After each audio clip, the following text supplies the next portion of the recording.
وقتتون بخیر. خوش برگشتید به چنل خودتون. من حنا هستم، تاروت ریدر شما و رسیدیم به نیم سال دوم، رسیدیم به مهر ماه. بیایید با هم داشته باشیم فال و پیشبینی و پیشگویی ماهانه این برج رو برای هر 12 ماه. اما این ویدئو مخصوص متولدین دی ماه عزیز هست. قبل از هر اتفاقی سابسکرایب چنل و لایک ویدیو رو انجام بدید تا انرژی خوب خودتون توی فالهای خودتون هم جای بگیره. و البته اگر دوست دارید اولین کسی باشید که از ویدیوها استفاده میکنید، زنگوله رو هم روشن کنید. بریم برای شما متولدین دی ماه عزیز که با هم ببینیم در این برج چه خبر هست. نیت کنید، تمرکز کنید تا این برگه ها بر بخورن و البته برای شما خواهم گفت مواردی از گذشته به حال و آینده، کارتی از یک شانس و برگه از یک چالش رو، و در نهایت از کارت های اوراکل ماه هم پیش بینی و یا کمک ها و پیشنهاداتی رو بازگو خواهم کرد. خب حالا که نیت کردید، تمرکز کردید، به اتفاقاتی که دوست دارید و دوست ندارید فکر کردید، بریم با هم به سراغ چیدمان برگه ها و اول هم از اونجا شروع بکنیم که ببینیم چه چیزهایی از گذشته هستن که هنوز و همچنان میتونن در این برج تاثیرگذار باشن.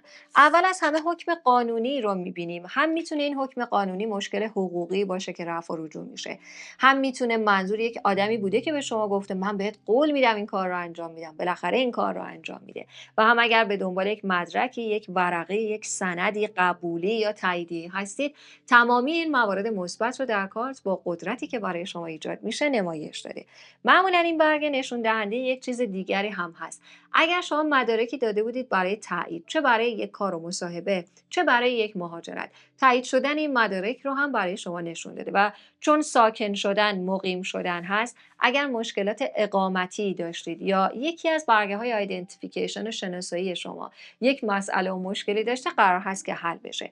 یک موضوع خانوادگی میتونه تموم بشه. پیوند خانوادگی رو میبینیم، خبر گرفتن از یک عزیزی از اعضای خانواده رو میبینیم و یکی از کارتایی است که نشون داده اگر مدت طولانی دلتنگ یکی از اعضای خانواده بودید، اگر که از سمت افراد خانواده حمایت هایی رو مدتی نداشتید و احساس میکردید که دلگیر هستید و ناراحت هستید از این موضوع، قرار هست این مسئله هم تموم بشه.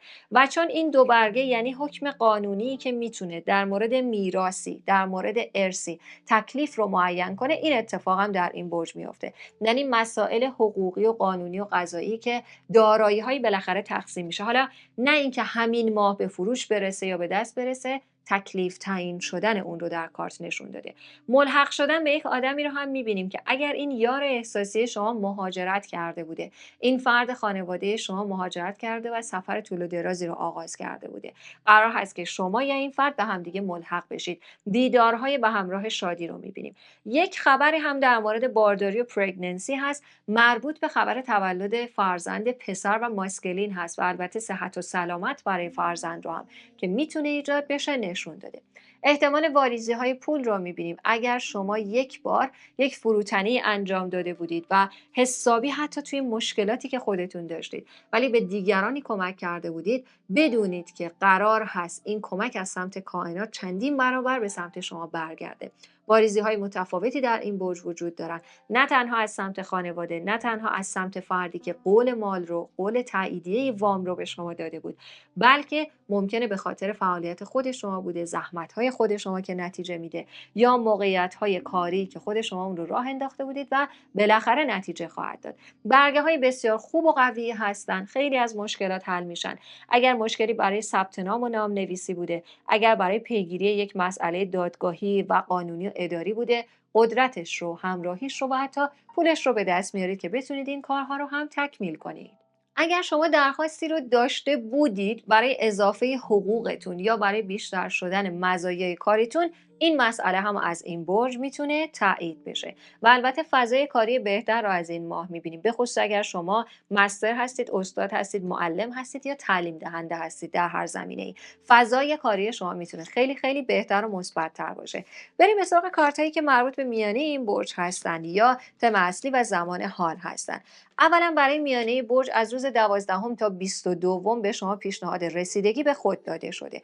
هر چیزی که به عنوان رسیدگی هست، اگر رسیدگی به پوست و مو داشتید، برگردید به همون مسیر.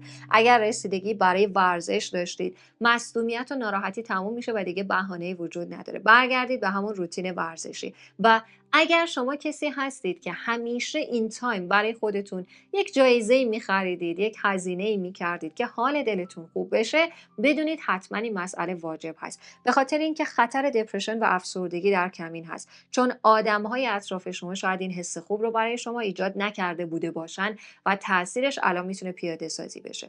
مسئله دیگه اینه که یک آرزو حاجتی داشتید برای این برج ولی خیلی تعویق و تأخیر داره. مثلا انتظار داشتید که وسط این برج یک کاری رو آغاز کنید، استارت یک شغلی رو بزنید، ولی نمیتونید اون رو آغاز کنید. حداقل کارت به شما پیشنهاد کرده برای شروع کردن یک بیزینس عجول نباشید، به خاطر اینکه خیلی زود میتونه به یک شکست برسه. تا قبل از بهار ممکنه به شکست برسه. پس عجله نکنید برای آغاز چیزی. الان که امکاناتش رو دارید، یک بار دیگه پلن و نقشه ها رو ردیف کنید، بررسی کنید، چون میتونه برای شما بهتر باشه.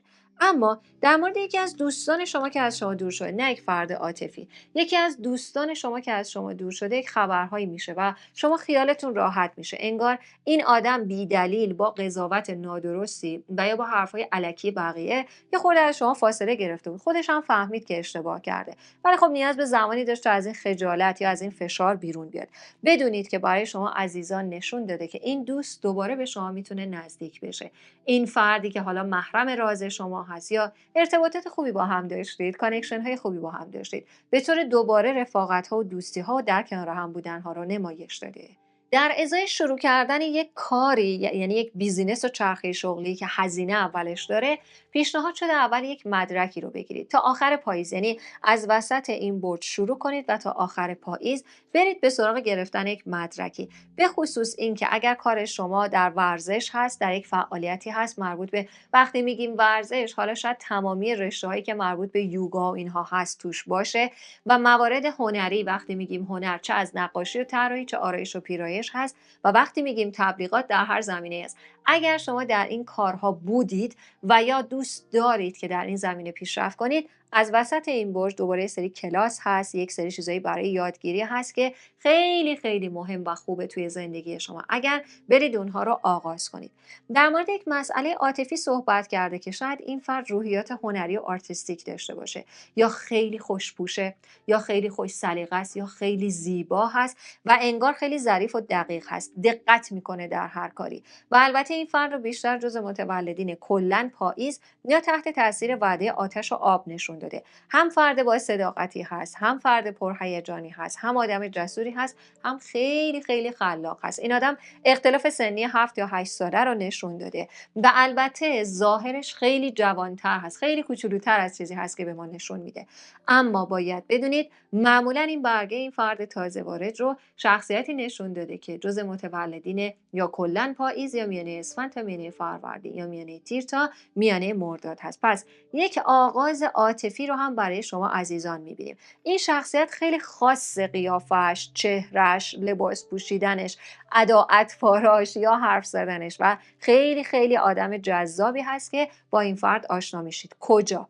اگر شما فردی هستید که سفرهای کاری رو دارید، در این سفرهای کاری. اگر شما فردی هستید که در محیط تحصیلی هستید و اگر در یک محیط یادگیری قرار دارید، بدونید در این محیط ها میدونید این فرد رو ملاقات کنید. اما بریم به سراغ کارهایی که مربوط به پایان این برج هستند یا کارهایی هستند که اگر آخر این برج انجام بدید برای آینده تاثیر خوبی رو بر جای میگذارن. یک مسئله حقوقی و قضایی رو میبینیم. شاید یک شکواییه بوده، شاید یک جرمی بوده، شاید یک پرونده قضایی بوده.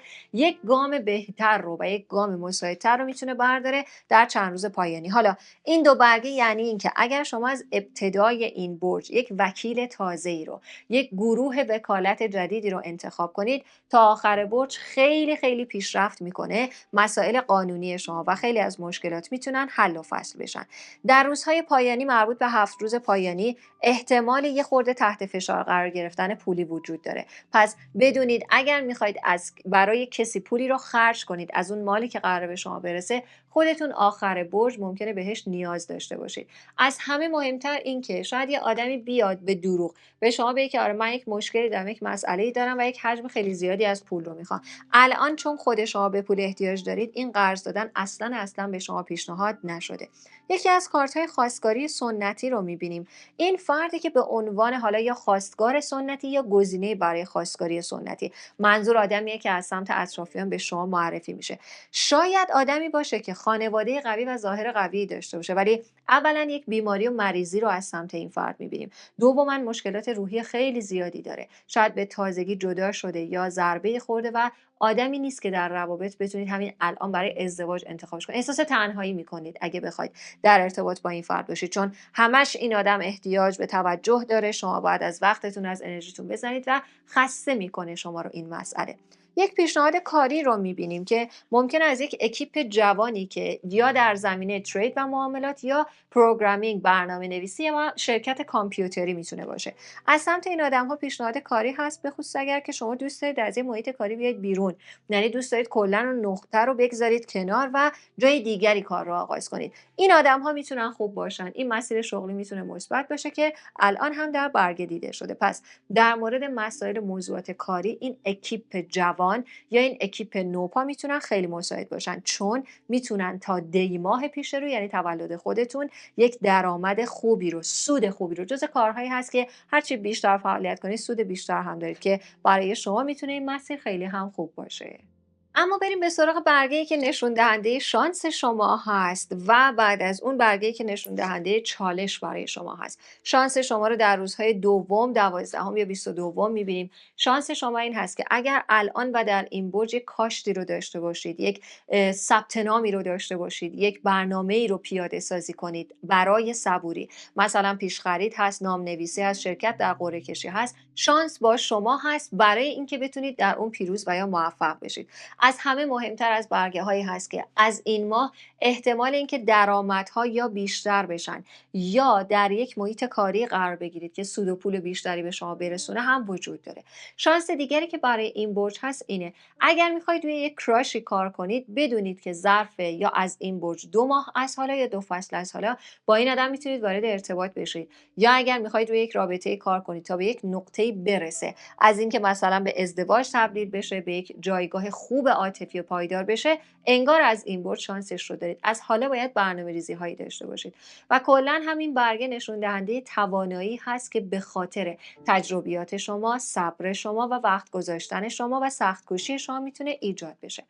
اما به عنوان یک چالش، اولا روزهایی که مربوط به 1، 11 و 21 هست رو روزهای خطر نشون داده. انگار آدمایی میخوان این روزا شما رو اذیت کنن یا مثلا اطلاعات اشتباه و نادرست بهتون بدن، به شما بگن که آره نه اون فلان چیزو باید فلان کارو بکنی و یعنی اصلا نمیشه. حرفای الکی، شایعه های نادرست، روی حرف دیگران اصلا حساب نکنید، به خصوص روزهایی که بهتون گفتم. حرفای این آدم ها توی این روزها باد هوا بیش نیست. و دوم اینکه یکی از اطرافیان شما، یک شخصیت مرد جوانی حدود سنی 22 تا 37 سال، این آدم انگار میخواد زیرکی انجام بده و سوء استفاده کنه، به شما قولهایی بده، حرفهای بزرگی رو بزنه، بدونید همش تو خالیه، همش پوشالیه، هیچ کدوم انجام نمیشه. اعتماد کردن به چنین فردی میتونه برای شما دردسرساز باشه. این آدم رو میشناسید، از اکیپ دوستان هست، شاید حتی دوست خواهر یا برادر شما هست، شاید در دوستی ها با خواهر و برادر شما خوب باشه، ولی در ارتباطاتی که همش قولهای دلفریب رو میده متاسفانه نمیتونه خیلی قوی عمل کنه. اما برگه اوراکل اول از همه نشون داده که یک ناراحتی دارید، یک دارکنس و تاریکی، یا حتی شاید یک کینه ای دارید، باید اون رو رها کنید. این برج خوبی هست، خلاص کنید، رها کنید خودتون رو و البته از سفرها استفاده کنید، سفرهایی که در روزهای 7 و 17 و 27 میتونن باشن. منظور اینه که در ازای اینکه در ناراحتی ها و انرژی های منفی خودتون رو نگه دارید، برید به سراغ کشفیات تازه، برید دوباره با طبیعت انس بگیرید، خوب بگیرید و هرچی ناراحتی ها رو بیشتر با چمدان های زیادی دور خودتون احاطه کرده بکشید این ور اون ور، شانس شما برای رسیدن به خواسته ها کمتر میشه. و بعد از اون یک چرخه قرار تموم بشه از ارتباطاتی با آدم های نادرست. شاید همین دوست هست، شاید یه فردی هست که دیگه زیادی از امکانات شما استفاده کرده، یا اگر در پروسه طلاق خیلی وقت قرار دارید، 1 یا 2 سال قرار دارید، قرار هست در این برج بالاخره تکلیف معین بشه و یک سری رایزنی هایی، یک سری صحبت هایی با این فرد مد نظر داشته باشید که بالاخره از شر این ارتباط خلاص میشید. چرخه سخت و طولانی در زندگی شما تموم میشه و شروعهای جدیدی رو برای خودتون، شاید به خصوص در زمینه ناحیه شغلی و یا عاشقانه دارید. یعنی در این دو محیط میتونه تاثیرگذار باشه. بدین شکل برای شما عزیزان دی ماهی برای این برج مهر ماه بوده.